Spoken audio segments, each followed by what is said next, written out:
നമസ്കാരം. എക്സ്ക്ലൂസീവായിട്ട് സഫ മാനാസ് രംഗത്ത് വന്നിരിക്കുന്നു ഞെട്ടിക്കുന്ന വെളിപ്പെടുത്തലുമായി. നമുക്കറിയാം, ഇന്നസെന്റ് ആയ സ്വന്തം ജീവൻ ഒടുക്കിയ റിഫ മാനാസിനെ കുറ്റപ്പെടുത്തിക്കൊണ്ടും അതേ സമയത്ത് റിഫ മാനാസ് സൂയിസൈഡ് ചെയ്ത അതേ ദിവസം തന്നെ മഹനാസിനെ വെള്ളപൂശിക്കൊണ്ടും പുഴത്തിക്കൊണ്ടും സംസാരിച്ച ഒരു കള്ളിയായ സഫ മാനാസിനെ പക്ഷെ ഇപ്പോൾ മാനസാന്തരം കൊണ്ടിട്ടാണോ കുറ്റബോധം തോന്നിയിട്ടാണോ എന്ന് അറിയത്തില്ല. പക്ഷെ ഇപ്പോൾ മറിച്ചാണ് പറയുന്നത്.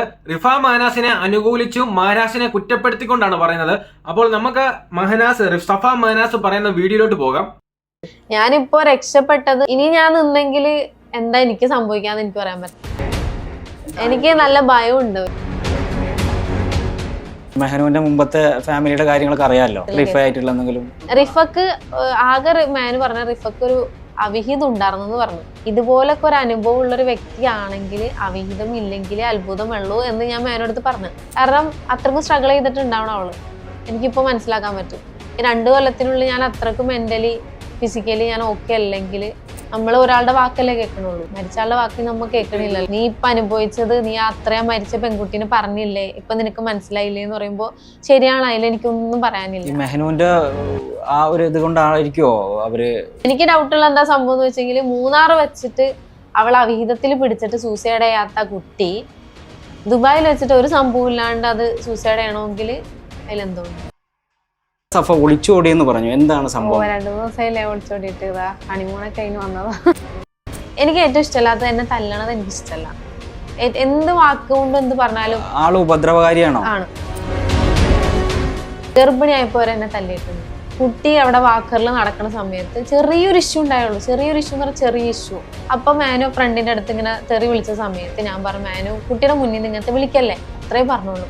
ആ ഒരു ഒച്ചപ്പാടിന്റെ അടുക്ക് മാനു തല്ലിയ സമയത്ത് വാക്കറിലിരുന്ന് കുട്ടി അലറി.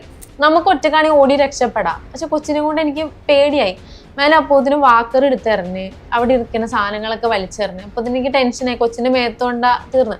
അപ്പേക്കും മേനു വന്നിട്ട് ഈ ഒരു ഭാഗത്ത് എൻ്റെ ഈ ഒരു സൈഡിലിട്ട് ഈ ആണുങ്ങൾ എങ്ങനെയാണ് ഇടിക്കുക, ആണുങ്ങളുടെ നടക്കൂല മേനിട്ട് പരിപാടി, ആണുങ്ങൾ എങ്ങനെയാണ് ഇടിക്കുക അതുപോലെ തന്നെ ഈ ഒരു ഭാഗത്ത് ഫുള്ളിട്ട് ഇടിച്ച് നിർത്താണ്ട് ഇങ്ങനെ കുത്തി ഇടിക്കൂലേ, അങ്ങനെ ഇടിച്ചുകൊണ്ടിരുന്നപ്പോ എൻ്റെ കുട്ടി മീൻസ് അലറൂല സൗണ്ട്, എൻ്റെ സൗണ്ട് ആയിട്ടിട്ട് അവനെ ഒച്ച ഉണ്ടാക്കി. അതിപ്പോഴും എൻ്റെ മനസ്സിലുണ്ട്. അത്രയും ഉപദ്രവകാരിയാണോ ഈ മെഹനു എന്ന് പറഞ്ഞ ആള്? സൈക്കോ ആണ് സത്യം പറഞ്ഞെങ്കിൽ. ഇപ്പൊ ചിരിച്ച ആള് പെട്ടെന്ന് കുറച്ച് കഴിയുമ്പോ കരയും. ഇപ്പൊ കരഞ്ഞ ആള് പെട്ടെന്ന് കുറച്ച് കഴിയുമ്പോ ദേഷ്യപ്പെടും. അങ്ങനത്തെ ഒരു ക്യാരക്ടർ. ആർക്കും മനസ്സിലാവാത്ത ക്യാരക്ടർ. 2 വർഷം ജീവിച്ചിട്ടുള്ള എനിക്ക് സത്യം പറഞ്ഞ ക്യാരക്ടർ എനിക്ക് മനസ്സിലായിട്ടില്ല. മെഹനു, സഫ, ലല്ലു, ഫർമീന ഇതില് മൊത്തത്തില് കുഴഞ്ഞു കിടക്കുന്ന ഒരു പോലെ കണ്ടു. അത് ഫസ്മിനാന്റെ എക്സ് ഹസ്ബൻഡ് ആണ് ഈ ലല്ലു. അതാണ് ഫസ്മിനാക്ക് ഇത്ര ഇത്. എന്നെ മാനു ഫസ്മിനാക്ക് മെസ്സേജ് ചെയ്ത് കോണ്ടാക്ട് ചെയ്തു. ഞാൻ ഫ്ലാറ്റിൽ കയറി ചെല്ലുമ്പോൾ അവിടെ ഇവിടെ ടിഷ്യൂ എടുക്കുന്നുണ്ട്, അവളുടെ ഇന്നേഴ്സ് കിടക്കുന്നുണ്ട്. സ്വാഭാവികം നമ്മളെ ഡ്രസ്സ് ഇടുമ്പോൾ ഇന്നേഴ്സും കാര്യങ്ങളൊക്കെ ഉണ്ടാവൂലേ. മാനു എന്തൊക്കെയോ റൗണ്ട് ചെയ്ത് കൂട്ടിയിട്ട് ടിഷ്യൂല് മറ്റതാണ് അങ്ങനെയൊക്കെ പറഞ്ഞിട്ട് ഒരു ഇത് അയച്ചു കൊടുത്തപ്പോൾ തന്നെ അവൾക്ക് ദേഷ്യം എന്താ സംഭവം എനിക്കറിയില്ല. അവനെ മീഡിയക്ക് മുന്നിൽ നാണം കെടുത്താനാണോ ഇത് നമുക്കറിയില്ല. എന്തെങ്കിലും ബന്ധമുണ്ടോ?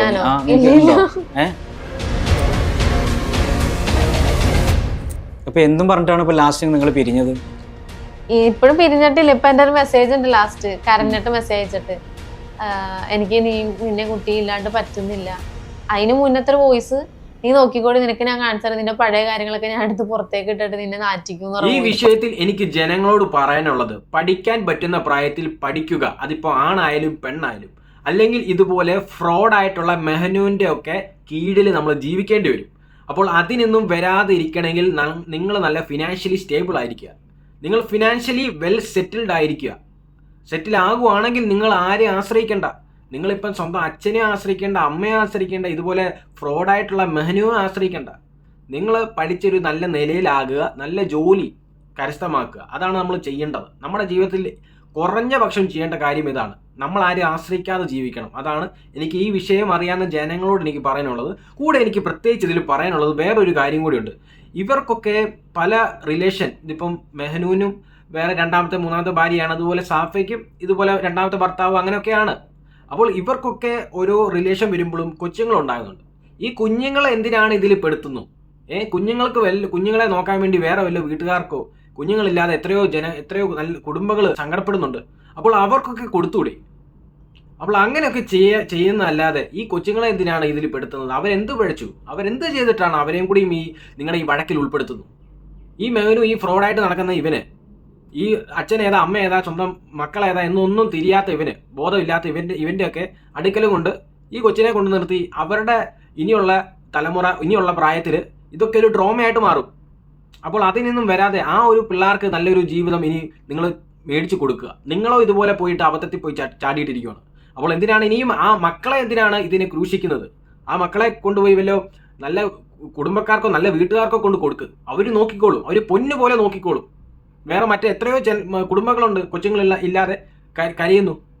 അപ്പോൾ അവരൊക്കെയാണ് അർഹതപ്പെട്ടവർ. നിങ്ങളൊന്നും അർഹതപ്പെട്ടവരല്ലെന്ന് എനിക്ക് പറയാനുള്ളത്. കാരണം എന്തിനാണ് നിങ്ങൾ ഈ ആവശ്യമില്ലാതെ ഈ വഴക്കും പ്രശ്നങ്ങളും ഒക്കെ ഉണ്ടാക്കിക്കൊണ്ട് ഇങ്ങനെ ജീവിക്കുന്ന നിങ്ങൾക്ക്? ഇതൊക്കെ നിങ്ങൾ അർഹതപ്പെട്ടവരല്ല. ഈ വിഷയത്തിൽ എനിക്ക് പ്രത്യേകിച്ച് വേറെ ഒന്നും പറയാനില്ല. എന്നിരുന്നാലും ഇനിയും ഈ ഒരു വിഷയം ഇങ്ങനെ ഒരു ചാപ്റ്ററായിട്ട് ഇങ്ങനെ കണ്ടിന്യൂഷൻ ആയിട്ട് ഇങ്ങനെ പൊയ്ക്കൊണ്ട് തന്നെ ഇരിക്കും എന്നുള്ളത് എനിക്കറിയാം. അപ്പോൾ അടുത്ത അപ്ഡേറ്റ് വരുന്നവരെ ഞാൻ നെക്സ്റ്റ് ഒരു വീഡിയോ ഇടുന്നതായിരിക്കും. അടുത്ത അപ്ഡേറ്റ് ഒട്ടനെ തന്നെ വരുന്നതായിരിക്കും. കാരണം ഈ വിഷയം തീരത്തില്ല, ഇവരുടെ കുടുംബ വിഷയം തീരത്തില്ല. അതുപോലാണ് ഉള്ളവരെല്ലാവരും ഓരോ കണക്കാണ് അല്ലെ. ഈ സാഫയാണെങ്കിലും കണക്കാണ്, മെഹനു ആണെങ്കിലും കണക്കാണ്. മരിച്ചുപോയ റഫ മാത്രം ആ ഒരു ആത്മാവിന്, ആ ഒരു സ്ത്രീക്ക് ആത്മാവിന് നിത്യശാന്തി സമാധാനം കിട്ടട്ടെ എന്ന് ഞാൻ പ്രാർത്ഥിക്കുന്നു. അള്ളാഹുവിനോടും പ്രാർത്ഥിക്കുന്നു, ഈശ്വരനോടും പ്രാർത്ഥിക്കുന്നു, ദൈവത്തോടും പ്രാർത്ഥിക്കുന്നു. കാരണം ആ ഒരു സ്ത്രീ ഇന്നസെൻ്റ് ആയിരുന്നു, ഒരു സാധാരണ പാവപ്പെട്ട ഒരു സ്ത്രീയായിരുന്നു. ഒട്ടും താങ്ങാൻ പറ്റാതെ മനം നൊന്ത് മാനസികമായി സൂയിസൈഡ് ചെയ്തതാണ്. ഒട്ടും പിടിച്ചു നിൽക്കാൻ പറ്റാത്ത അവസ്ഥയിൽ സൂയിസൈഡ് ചെയ്തതാണെന്നാണ് ഈ മെഹനുവിൻ്റെ സ്വഭാവം കണ്ടിട്ടും കേട്ടിട്ടും എനിക്ക് തോന്നിയത്.